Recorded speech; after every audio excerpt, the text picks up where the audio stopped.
A 9-month-old baby snatched away from her mother without explanation. Just some of the reports of inhumane treatment meted out to the latest group of Haitians in police custody in Portland.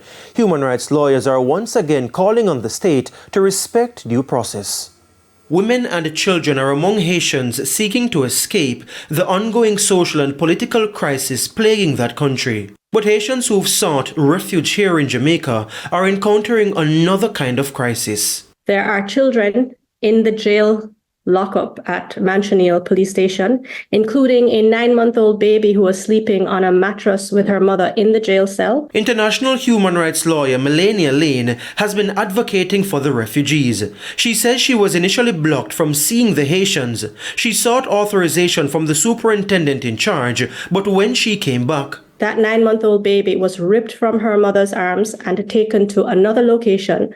I'm now understanding it's a children's home, but nothing was said to the mother in terms of what was happening, where the child was being taken. So by the time I got back to the station and spoke with the mother, she was in a state of despair and she was crying in a way that honestly, I have never seen anything like that before. She says this is not what Jamaica should represent as a country. You cannot have children and a 9-month-old baby in a jail, in a lockup, in deplorable conditions. That is not who we are. You cannot have a mother ripped away from her 9-month-old nursing baby without explaining to her what is happening. It shouldn't happen at all. And if it happens, at the very least, you need to explain what is happening. And so I want to make myself very clear.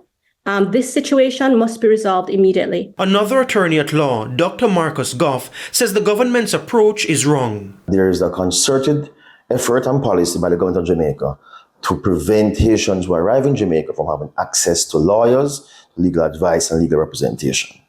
And it seems to us that the intention is to have those persons quickly interviewed and screened by immigration officials and then rapidly sent back to Haiti, where we know what's happening there is quite devastating. Dr. Gov't says this is an affront to the rule of law.